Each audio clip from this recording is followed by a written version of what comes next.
Hey, welcome to Bluejay Banter Postgame Show. We are live here at the MGM Garden Arena in Las Vegas, Nevada. After our Jays lost 71-52, we're going to kick it right off the coach's corner. Coach Jeff Vanderloo, Coach Lou is with us. There's a lot of things to look at. Number one, we shot 20% from three. Yep. I would say two-thirds of the looks were pretty good. Pretty good. Pretty good looks. At least two-thirds. Yeah. Number two, they shot 50% from three. They're like 39% team shooting. Yep. I thought, I guess you could argue wide open. I thought about two-thirds were guarded pretty well. I thought they made some really good threes, actually. We were watching the same game. They had a couple step backs. They made some tough shots. Yeah. Yeah. It seems like every time we play them, they shoot crazy. Yep. I thought that, we got off to a good start, and then we had those 4 turnovers in the first 5 minutes, right? Yeah, no doubt. We come out, I think we have 5 turnovers in the first maybe 6 minutes, and then we had 1 the rest of the half. Yeah. And we made a decent charge, and, we had some guys come in and give us some good minutes off the bench. And, actually, Fred probably played one of the best games he's played this year. I was going to say, Fred, and not only that, you could feel the energy of the crowd, the energy of the team. He really brought it. Yeah, he did. It was good. It was good to see that because he's had a few struggles, and it was certainly good to see him put a smile on his face, and then to play with some energy. Yeah. It's probably, obviously the injuries are killing us right now with Steven being out, but Jackson got the start today, and goes 12-14. You can't ask much more of a freshman. No, Jackson's a good player. Those 4 guys that are battling at that 4 spot, they all have great days, and then some of them have bad days. And it's kind of Mac's job or our job to figure out which one's hot and try to get him in. And lately, Jackson's probably shot the ball the best of the best of the group, and that's why he got a majority of the minutes. Jason Green was sick today, so his minutes were really limited. I saw him when he came in, and he looked like the eyes. You could tell he wasn't. He wasn't 100%. Yeah.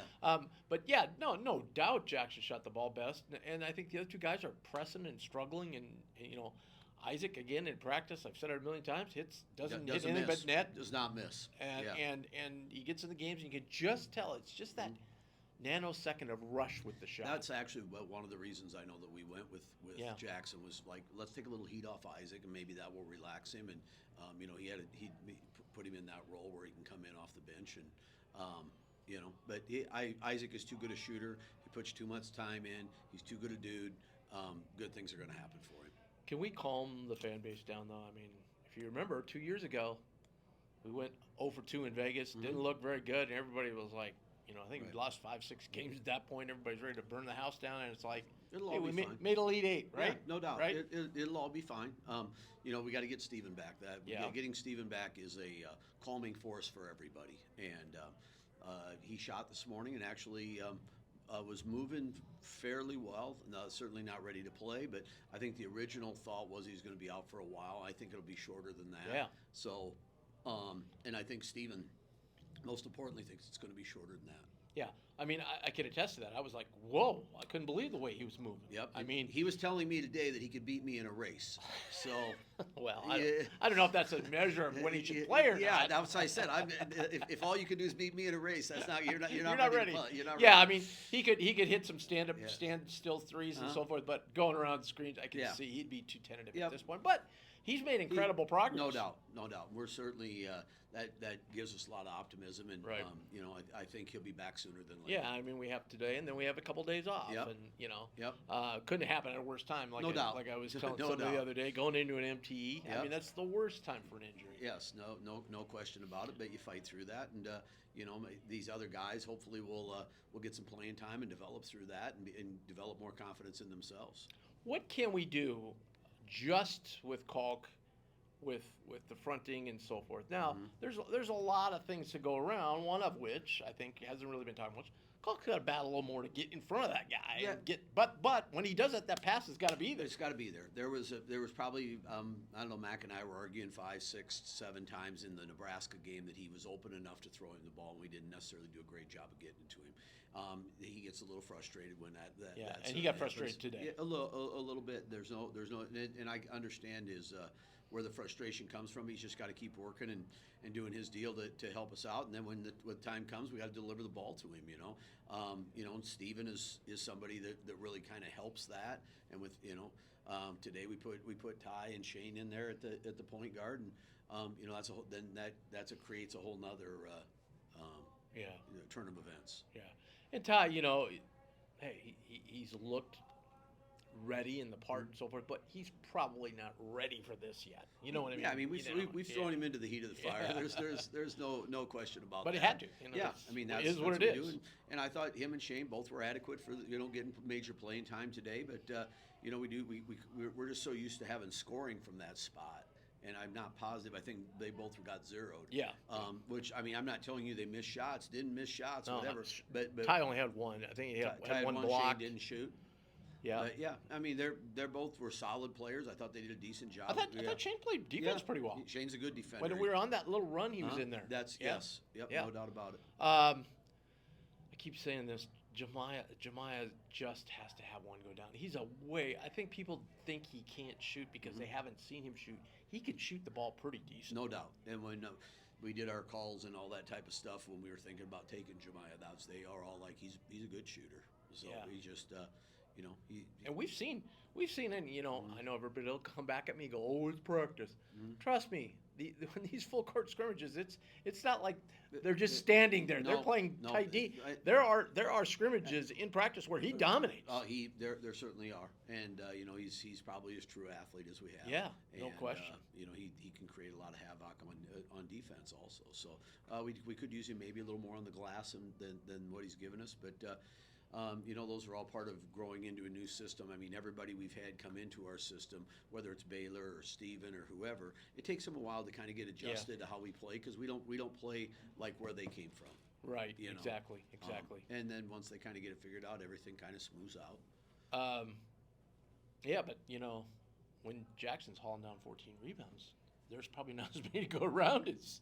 Yeah, no, Jackson was good. He's tall, he's long, he's certainly a very bright future for us over. Would you say release? I've heard this, and I kind of saw it, a little bit of Corver-esque release, like it's very quick, very quick. Yeah. He can get it off, and he's tall, so he can get it off. Once he rises up to here, you can't get to it because he shoots it he's so tall. Well, either way, I talked to Coach Altman briefly when he was coming in. Mm-hmm. He said, how's it going? I said, it was halftime. I go, well, we could stand a few less turnovers. Yep. He goes, I hear you. Yeah. So he apparently was watching the first half. Yep. So we could face him. We could also face an old Big East guy in Buzz. Obviously, they're 23rd ranked. Either way, it's going to be one hell of a tough matchup for us. I don't think we can play Oregon. We are playing Texas A&M tomorrow. Oh, that's what am I thinking? And then the final game will be somebody from the other side. I don't know what I was thinking. But, I'm so in love seeing Dana finally.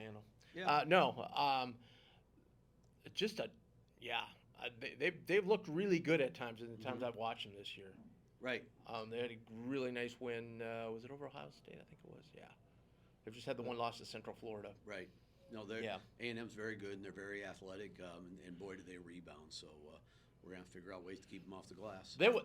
I would guess that would be a game more to the transition that we like, though. They like to get up and down. Oh, no, it's going up and down. Yeah. It's definitely going to go up and down. You hope Cole can dominate things inside, and we'll see how it all works. I did see them walking around the hallway, though. It looked like they might have a few big boys, too. Oh, I've run into a lot of teams in the elevators. There's a lot of big guys. Yeah, there is. Alabama's got some big guys, man. We had an event with all the teams last night, and I was like, damn, man, there's a lot of big boys here. So obviously, you guys get into the room and start game planning, right? Yep, we'll watch this game and then we'll get together and game plan, and bring the guys in, watch some film, and go from there. All right, that's Coach Lou. We'll have Jamiya here in a minute. Thanks, Coach. Appreciate you. Get to thanks work. All you do. Yep, you bet. Thanks. Yep, that's Coach Jeff Vanderloo after a tough 71-52 loss. The first thing I want to do is kind of go down over the stat sheet here and take a look at, as we mentioned several times, Jackson with 12 points, 14 rebounds. Tremendous game for him. He was 4 for 11, took all threes. I think that's one part of Jackson's game that's got to evolve here if he's going to get more and more playing time. He can get by guys because everybody's flying at him. He's got to be able to hit that 12, 15-foot jump shot or take it all the way the hole, one of the two. because that'll really help his game. But right now he's just 4-11 from three, 4-11 overall. But obviously you take him out of the equation from three, and we'd have been 2 for 20. So, yeah, we needed him badly today. Ryan Kalkberry, we mentioned, Lou even talked to him about it, wasn't very aggressive today, wasn't into the flow of the game. His body language wasn't good. 11 points, only 5 rebounds. He did have 5 shots blocked today, which is, I think, got to be right up there as a season high.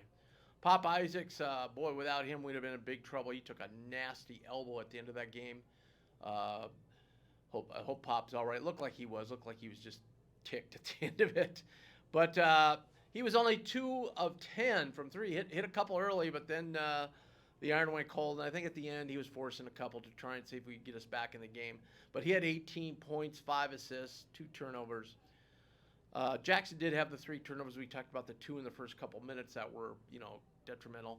We already talked about Ty Davis, a guy I kind of wanted to talk to Lou about, but we didn't really have a chance. We've got to get Mason Miller going. We've got to have, we've got to think about right now our smaller guards are kind of hurting us. Now, Ty is not small. He's like 6'4", so he ranks right in there with those other guards, but he's just inexperienced. So we've got to maybe get a little height on the floor, and to do that, we've got to have Mason or Jason step up and give us some minutes at the 3 where we can shove Jamiya over to the 2. That would be helpful, but we've got to get both those guys, both as we mentioned, Mason and Isaac, got to see some shots falling down. As far as Jamiya too, Jamiya had some sparkling shoes on today, black with sparkles on them. They're pretty sharp for Vegas. That was perfect. He only had 5 points, though. 0 for 5 from 3. And as I said, I'm telling you, folks, I know everyone's out there saying he's not a good shooter. He's a good shooter. Trust me. He's just got to see one fall. And maybe pressing a little bit today, playing here in Vegas. And like I said, Shane Thomas had to play 11 and a half minutes today because of, the injury to Steven. So he did play some minutes. I thought he played pretty well defensively. But we've got to start, just getting more production from some guys on the offensive end. And Fred King, what a nice day. Only 8 minutes. He had 7 points, 4 rebounds. That is a solid start to the day for Fred King. Anyway, the Jays shot overall for the game. We shot a dismal 34%, 19.4 from 3. That ain't going to get it done, folks, in any way, shape, or form. I don't care who you're playing. And today, free throws, 38%. Just an abysmal game all around. We mentioned San Diego State shot, I guess they dropped down a little bit for the game, 8 of 17. At one time they were at 50. They missed that last one. So they were at 47% from 3. That's way above their average. 48% for the game, and we can't allow teams to shoot 48% against us. That's gonna be a killer for us. They too kind of struggled. We kind of almost did what we like to do. We hit 5 free throws. We like to make more than the other team shoots. They shot 7. But maybe just a bad day. And tomorrow we'll shoot the ball well against A&M, which would be great. Sorry for the brain lock there. I was thinking we were playing the winner of today's game, which would be a normal tournament setting, but we're not playing A&M. San Diego State, B.J. Davis had a terrific game, 18 points. Miles Bird kind of tweaked an ankle a while back, but looked great today, had 16. I thought the guy, Wayne McKinney, who came off the bench, he played almost 20 minutes. I thought he gave them a great boost, especially in the first half when we kind of got back into the game there. We went on that big run and got back in the game. Wayne McKinney hit some big shots during that stretch and really helped San Diego State on. So overall, they shot, as I said, 48% from the field, 47 from 3. Start off, as Lou said, started off looking really bad with the turnovers. We ended up having only 10. Well, we had 5 of those in the first, 5-6 minutes of the game. So we were much better from that point on. Points off was 13-7, so not a big difference there. Points in the paint, oddly enough, were 30-28. But I would love to see like points in that 10 to 15 foot range. They killed us, like we're talking with Lou. And certainly you might see at some point. I don't know how much we've worked on it. We really haven't, when I've been to practice, we really haven't worked on it that much. But at some point, we might have to go to go to a zone with our smaller guards so we can, keep those guys on the perimeter flying at three-point shooters, keep the guys coming from the inside. But that was it. And then bench points were 18-7 for San Diego State. All right, time for our player profile. Join us, Jamiya. Jamiya, thanks for joining us, man. I know it's not easy coming in here after a game like that. Yeah. So what did you see out there today? I haven't really had a lot of time to reflect on it, but I think, it's just, we just got to figure it out, Defensively, I think we made some mistakes. Okay. Some critical mistakes. Offensively, obviously, we have to figure out a way to put the ball in the basket. I think it's hard for us to, try to get caught going when we're struggling to shoot like this. So we have to figure out a way to, step into the shots and just knock them down. I don't think we're taking bad ones. I don't think we're missing on purpose. They're just not falling for some reason, and I don't know. Yeah, I mean, I was talking with Lou here a second here ago, and I said, I'm at practices, and you hear from fans, oh, it's practice. Trust me, it's pretty high level defense, offense, and those scrimmages you guys have, right? I mean, everybody's expected to play at their highest level. And I said, there's a lot of practices where you dominate, not just from driving it to the hole, but hitting from the outside. And I said, I just think you just got to see one go down. Is that kind of how you feel? If I can just get one to go down, they're all going to start balling here. Yeah, at this point, man, it's just like you said, every day repping it out. I don't feel like I'm cheating the game. I think I work a lot at practice, after practice, before the games, before practice and stuff like that. And they're just not falling right now, and that's really the biggest thing. I think if we could figure it out, and me especially, if I could figure that out and start knocking shots, it'll open up a lot of things for us. But maybe it's just like any other sport. Today, bad shooting. Tomorrow could be a great shooting day. Could right? be. Right? You know? Could be right around the corner. Because, I mean, like even Mason, who struggled, man, I would like to count the number of in and outs he's had this year. He's had a lot of them. Yeah. And I tell fans about Isaac.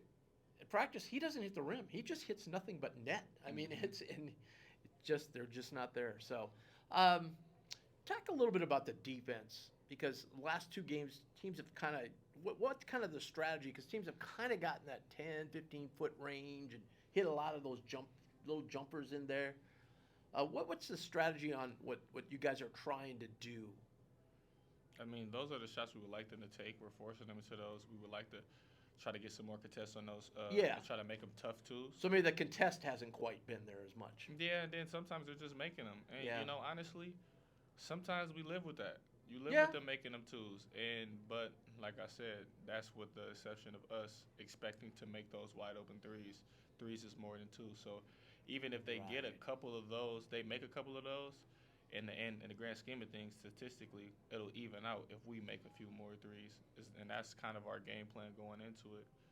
And, I think our defense hasn't been terrible. I don't think it's been that bad. I think it's been, like I said, at times. Like, I think today they scored like eight times in a row in the second half, and stuff like that cannot happen. Right. But other than that, I think we did pretty solid. Yeah. Defensively, what did San Diego State do to throw you off? I think they just watched the film from last game and seeing how Nebraska was guarding us, not knowing that Nebraska just keeps somebody there. That's just how they play defense. But I think they tried to take a little bit of that blueprint and just force us into taking shots and making skip passes and trying to keep the ball out the post.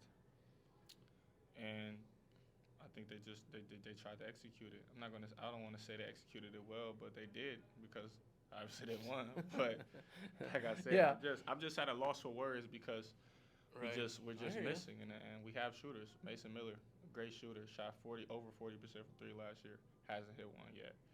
Isaac, 70% on the whole summer. Yeah. Even if he works out by he's got to be shooting 75 at practice. In those scrimmages. He doesn't miss. It's like he's Yeah. not making them right now. Even Jackson, he's And even never- today, Kalk missed shots he normally makes. Yeah, so you know. yeah, we in and outs on layups. Pop had a couple. Fred had a couple Yeah. on the putbacks. It's like I don't know what it is. It's Hey, just, talk about Fred. What nice energy he gave you today. he did. He definitely saved us early. Yeah. And to talk to you about the offense, too, I thought the first 3-4 possessions, we turned it over, I think, once in the 3 or 4, but I thought the ball was really whipping around good. Like, we were really forcing them to chase, and we got wide open looks, and I thought, okay, ball's really moving today. It's moving better than it was against Nebraska. And then, we had a few turnovers, and then obviously you got Ty in there who's inexperienced. You guys haven't played a ton with him, and he's being asked to probably do more than because of the injury, right? I mean, that's just how it goes. Yeah, with Steven being out, Ty starting 2 freshmen, throwing them into the water is tough. But I think they did pretty well. What did you think about Steven today just warming up? I was like, whoa, he's moving better than I thought. Yeah, me too. When he told me he was about to warm up, I'm like, man, you just had an ankle this big like yesterday. But he's been rehabbing and getting it right. So hopefully he we looked get him good. back So soon. hopefully maybe by the end of the week. Okay, so what are you gonna do now? Just go chill. I suppose you got some meeting. Do you have meetings tonight, or do you do it in the morning? It'll be tonight. We'll probably meet tonight and regroup. Talk about tomorrow, get some treatment, rest, and get ready for battle again tomorrow. Yeah. Saw your man last night when I was going out about 1 o'clock to get some pizza. He's like, "What are you doing? Go game?" I said, "No, I just took off for a 5-hour nap." Oh, I don't even want to know where he was going. Oh, he was just getting here. Oh, he was just getting here. Yeah, so I don't know what he did. Oh, I don't know either. I'll keep an eye on him the rest of the trip. Yeah, we'll see in a couple of minutes. I'm gonna ask him. Hey, Jamiya, I appreciate you coming by. You're one of our favorite guests to talk to. Hopefully next game I'll be a lot, maybe at home, and be a lot nicer and funner time to talk to you. Hopefully. All right, thanks. Go get some rest, man. Okay. That's Jamiya Neal, great Blue Jays number 5. After the Jays 71-52 loss, I think this is a great time to cover a couple of our fabulous sponsors who helped us get here to Las Vegas, and that first one is Discount Window Door of Omaha.